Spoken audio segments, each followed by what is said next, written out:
Hello నమస్తే, journalist YNR.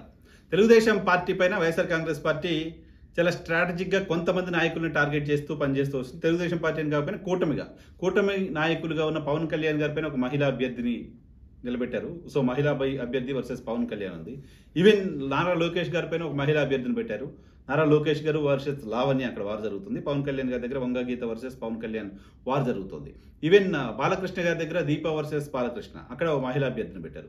ఈ ముగ్గురు కీలకమైన నాయకులు కూటమికి సంబంధించిన నాయకుల నియోజకవర్గాల్లో మహిళా అభ్యర్థుల్ని వైఎస్ఆర్ కాంగ్రెస్ పార్టీ పెట్టింది. బట్ చంద్రబాబు నాయుడు గారికి సంబంధించిన నియోజకవర్గం కుప్పంలో కూడా చంద్రబాబు నాయుడు గారిని ఓడిస్తామంటూ వైఎస్ఆర్ కాంగ్రెస్ పార్టీ సవాలు చేస్తోంది. దానికి సంబంధించి గ్రౌండ్ వర్క్ చేస్తోంది. స్థానిక సంస్థల ఎన్నికల్లో కొంత అటువంటి టేస్ట్ చూసింది. స్థానిక సంస్థల ఎన్నికల్లో వైఎస్ఆర్ కాంగ్రెస్ పార్టీ అభ్యర్థులకు మొత్తం మున్సిపాలిటీలు, జెడ్పీటీసీలు, ఎంపీటీసీలు, సర్పంచ్లు అన్ని కలిపి వచ్చిన ఓట్లు ఏ ఊర్లో ఏ స్థాయిలో ఓట్లు వచ్చాయని చూస్తే తెలుగుదేశం పార్టీ కంటే 40-50 వేల ఓట్లు వైసీపీకి ఎక్కువ వచ్చాయి. ఓకే, వైఎస్ఆర్ కాంగ్రెస్ పార్టీకి ఒక కాన్ఫిడెన్స్ వచ్చింది. అక్కడ మనం గెలవచ్చు, చంద్రబాబు నాయుడు గారిని ఓడించవచ్చు అనే కాన్ఫిడెన్స్ వచ్చింది.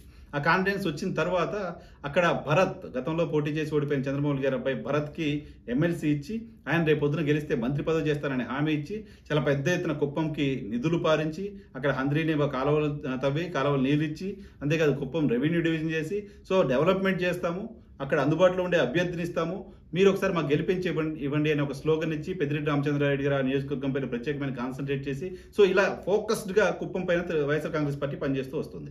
అయితే భరత్ని ఇప్పుడు అభ్యర్థిగా ప్రకటించారు.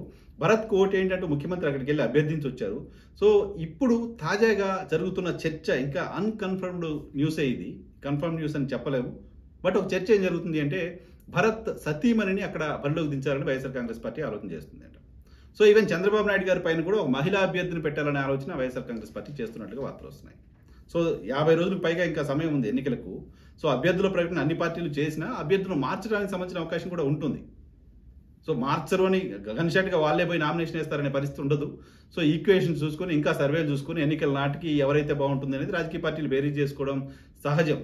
అభ్యర్థికి బీ ఫామ్ ఇచ్చి బీ ఫామ్ తీసుకున్న అభ్యర్థి వెళ్ళి ఎలక్షన్ ఆఫీసర్ దగ్గర సబ్మిట్ చేసే వరకు అభ్యర్థి ఆయనే ఉంటాడా మారుతాడా అనేది చాలా సందర్భాల్లో చూసాం. కాబట్టి కుప్పంకు సంబంధించి వైఎస్ఆర్ కాంగ్రెస్ పార్టీ అటువంటి ఒక కొత్త స్ట్రాటజీని తెరపైకి తీసుకురావచ్చు అనే చర్చ చాలా విస్తృతంగా పార్టీలో జరుగుతుంది. సో అటువంటి డెసిషన్ కనుక వైఎస్ఆర్ కాంగ్రెస్ పార్టీ తీసుకుంటే అది ఒక బోల్డ్ డెసిషన్గానే ఉంటుంది. సో ఆ డెసిషన్ వైఎస్ఆర్ కాంగ్రెస్ పార్టీకి ప్లస్ అవుద్దా మైనస్ అవుద్దా అనేది ఎన్నికల తర్వాత రావడానికి సంబంధించిన అవకాశం ఉంటుంది. అయితే తెలుగుదేశం పార్టీకి సంబంధించిన నాయకులు కౌంటర్ చేయడం కావచ్చు, అటాక్ చేయడం కావచ్చు, భరత్ పైన అటాక్ చేసినంత స్థాయిలో మహిళా అభ్యర్థి పైన చేయడం కష్టమవుతుంది. పైగా చంద్రబాబు నాయుడు గారికి కూడా ఆయన అక్కడ నియోజకవర్గానికి వెళ్ళిన సందర్భంలో ఆ మహిళా అభ్యర్థి పైన మాట్లాడడానికి, అక్కడ ఆమె పైన విమర్శ చేయడానికి కూడా ఇబ్బందికరంగా ఉండే పరిస్థితి ఉంటుంది.